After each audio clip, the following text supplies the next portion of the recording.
Hey everybody, welcome to Farming Simulator 25. Uh, Tips and tricks. This here is a video about Poplar. What we're looking at is the minimum you need to get started with Poplar in terms of equipment. So it's going to cost you about $303,880 to get going with Poplar, unless of course you have some of the equipment already. First thing you need is a 200 or greater horsepower tractor. The Kubota here is the best option for that. Uh, there is a there is another tractor out there, the Massey Ferguson 7S 210. Ends up being about 178,000 for 210 horsepower, but the Kubota M8201 and the 3-point front linkage to be able to handle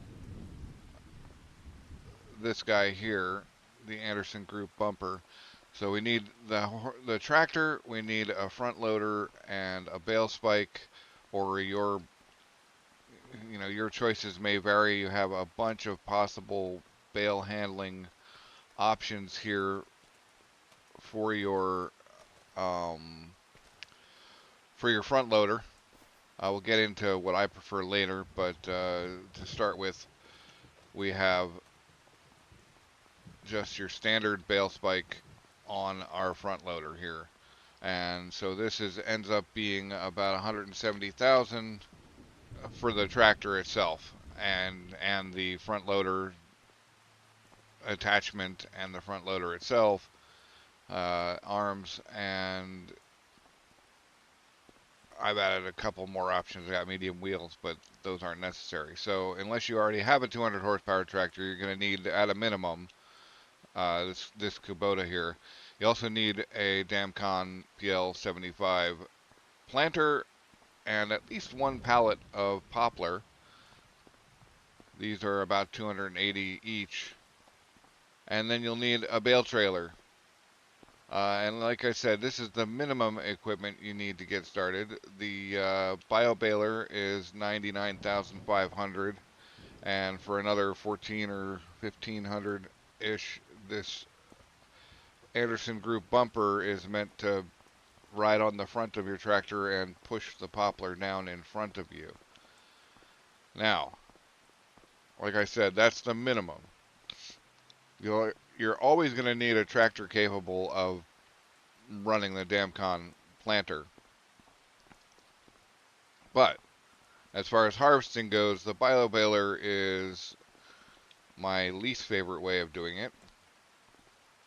And we'll talk more about that when I get into harvesting. The next level way of doing it is the New Holland poplar header, the Lacotech forage harvester attachment,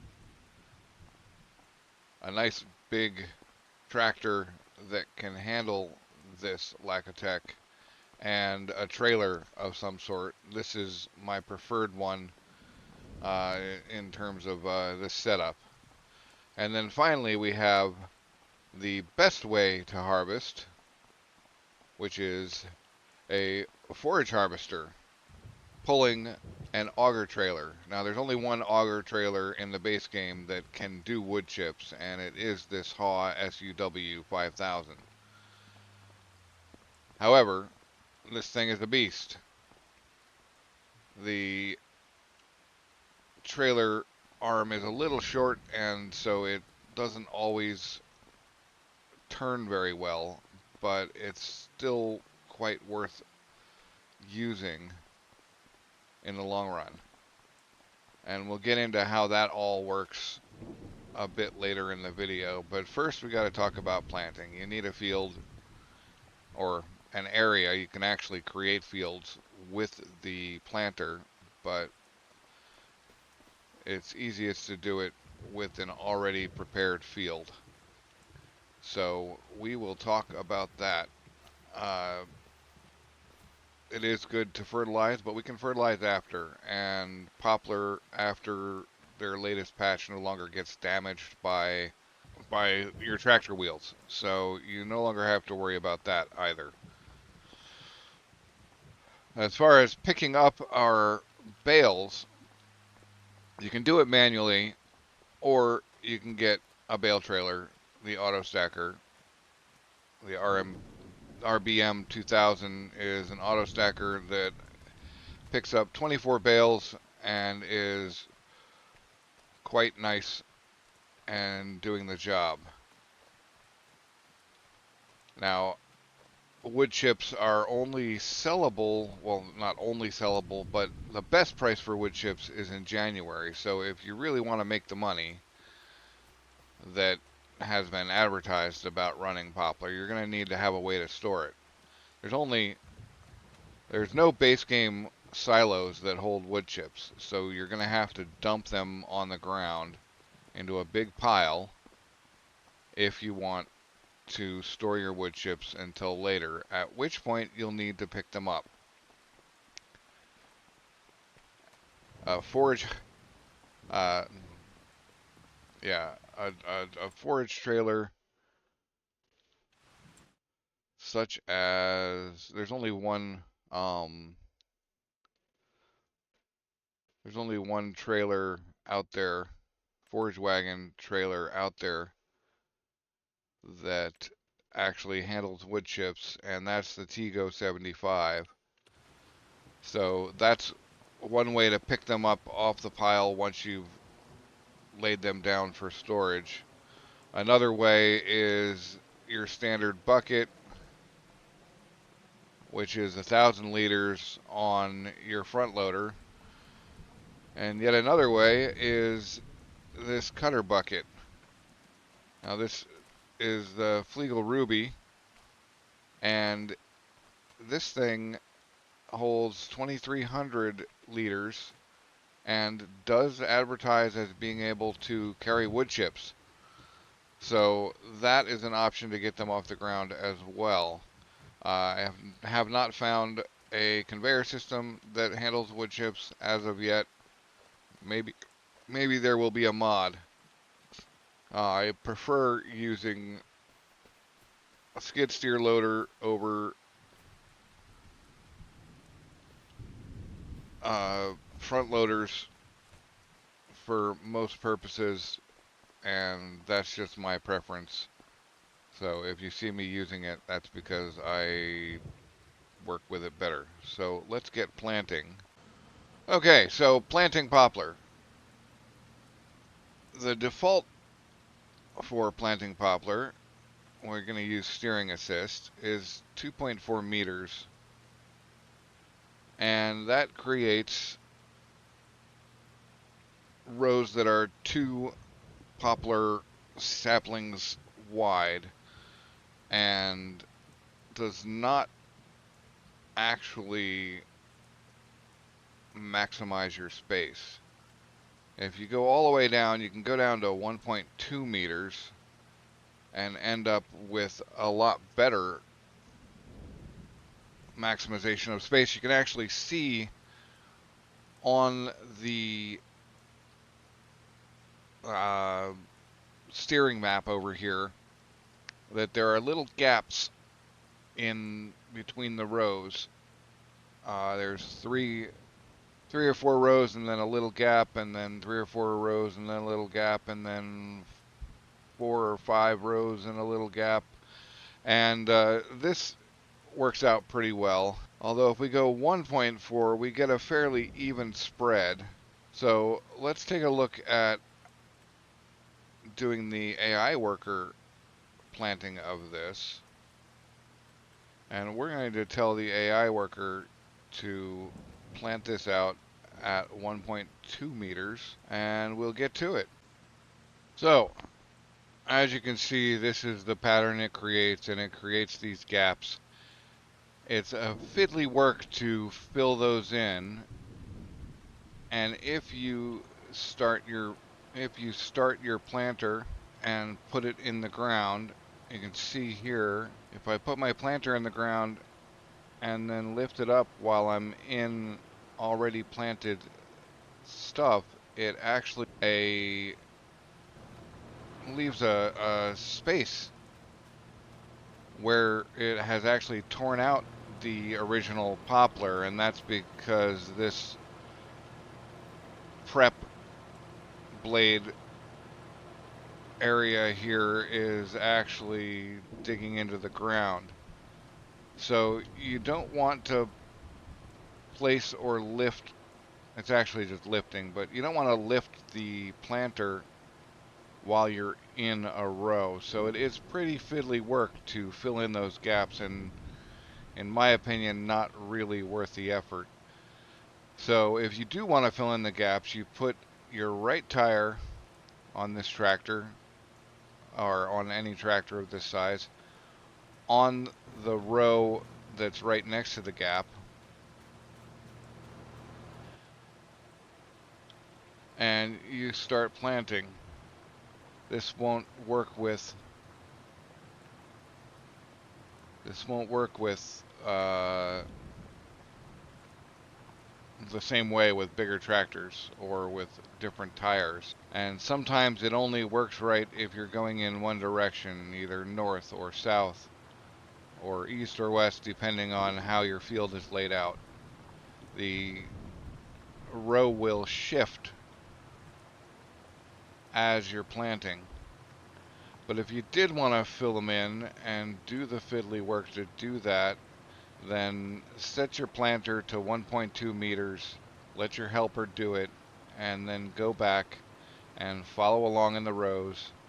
And just know that you're not going to get, without a lot of fiddly, crazy effort, you're not going to get a perfect setup. Okay, at this point we have a fully planted field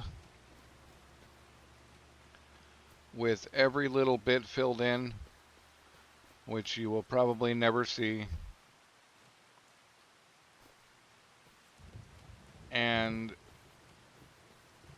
we're at the planted stage. So now we gotta just go through the months until it's actually done growing. Okay, it's now March of the following year, and as you can see, we're not quite there yet. Getting close, but not quite there yet. It's looking pretty good, though. Okay, it's now July of the following year, and we finally have harvestable poplar. We've got our bumper and our baler on. We can get the baler running. We're going to want to hit Z to set automatic drop. And then we can use our helper steering assist. But we're going to want to set it down to just 1 and probably about 2.4 meters, give or take. It may take some experimentation. The baler doesn't have a real good automatic width working for it. Now, chips and bales come out very quickly. So the next level of harvesting poplar is the Lacotech harvester and the poplar header on a beefy tractor that's going to be at least 375 horsepower, and a decent trailer. The one that I like is the Kuiko Radium. It's a good trailer. Now, this doesn't have a great turning radius, but it does work.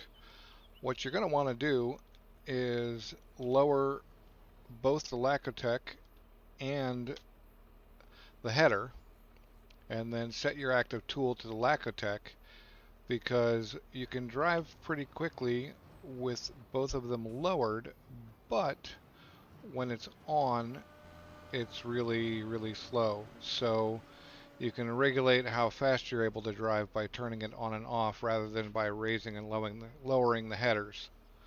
Obviously, you want the Lacotech pipe to be out, and then you can basically get harvesting. I like to use, on large fields, I like to use the AI worker and follow it around with another trailer, uh, dumping into that trailer and then letting it run on its own, dumping it into its own trailer when the chaser trailer fills up. For smaller fields, that's not really like this field. That's not really a great option because the AI worker, while pretending, we need to actually get onto the field a little more closely before we can actually show us the field layouts. While pretending that it's going to give you these three header rows and headland rows and a bunch of interior rows, it actually does a whole bunch of crazy loop-de-loops trying to get turned properly to stay within the field. So with smaller fields, the loop-de-loops are all there and very unpredictable and don't actually give you a time or a way to predict which way it's going to turn and that sort of thing. So for large fields, you can follow along on the long rows and pick up. The you still need your own. It still needs its own trailer since it won't move at all without a trailer, without something to dump into. And so you run both trailers that way. Your chaser can be just about anything. But we will get going on this. We're going to use steering assist. And we're actually going to go up to 4 headlands. We're not always going to honor them. So once we have it, we can set H. And this is not like a one-time perfect up and down and you're done kind of thing. You're going to end up, because of the way this thing turns, you're going to end up coming back and catching little misfits and that sort of thing. But you do sure get a lot of wood chips. That much is certain. A quick note, in case you're unaware, the Lacotech harvester will happily continue cutting poplar down even after your trailer is full, so you really do need to pay attention to that. And if it has a snootful, so to speak, um, and you've cut down past your trailer, you may end up with some in the pipe. And if you go near another trailer, it will just happily eject it into that trailer. So if you want to avoid that when driving around your yard, put your pipe down. Which brings us to our next little bit of info. See here, we have a pile of wood chips on the ground. It has to be manipulated with a bucket of some sort. And is kind of a pain, especially when you get into the amount of wood chips that you're going to produce off even a reasonably small size field. We're already up into near the 100,000s on 2 trailerfuls here, and we've only just got started. So I recommend, if you're not against mods, to install the multi-fruit and liquid silo and put one in. It's the only one I've found that actually does handle wood chips, and it's an excellent value for money. It also holds water and is overall an herbicide and fertilizer and is a great help. So now you can see I went quite a ways with my trailer being full, but only actually collected up about 900 liters of excess. So we're probably losing out on some there. Now, that's enough to illustrate the point. And the forage harvester itself is pretty much the same, except that it doesn't turn as well. And unfortunately, the pipe on your auger trailer won't eject automatically, so if you're going to use this, you'll have to actually pull up and force it to eject, or if you're using it on a helper, you'll have to pull up and stop the helper and get out and go to the forage harvester and get that set up to eject, and then eject, and so on and so forth. So when it really comes down to it, I think I have decided, after many seasons of huge poplar harvests, I think I prefer this setup. Now, maybe go to a bigger tractor and bigger trailers and that sort of thing, but in the end, this has a better turning radius. So then we get into sales. The price for wood chips is really low most of the year and only gets up to its max in January. The only other option, speaking of its max, because often its max might be on the train, there is another option. You could drive your full trailer out to the train silo and dump into there. That too will take wood chips. The baling is okay, but it's just it takes a lot longer, and you have to have somewhere to store the bales, and then you have to pick them back up again, either with the auto stacker or with your front loader or whatever.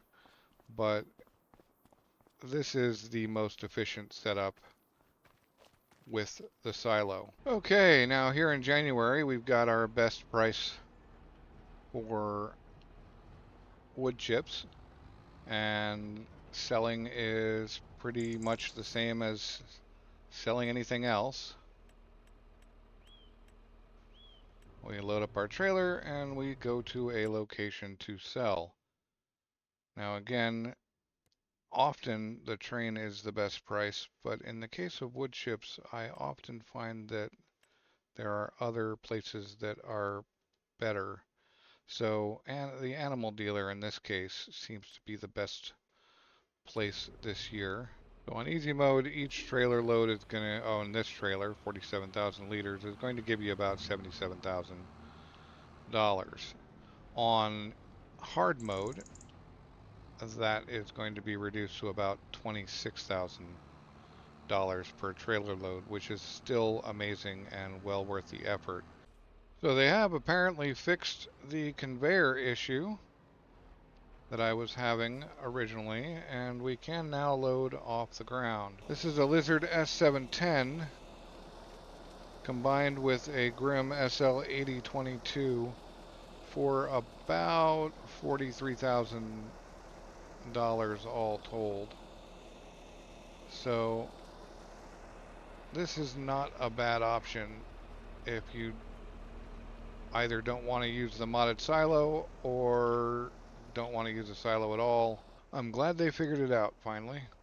I hope this helps you out, and I hope you enjoyed the video. Thanks for watching, and I'll see you in the next one, which could very well be my Zelanka hard mode series or my next tips video whenever I happen to put that out.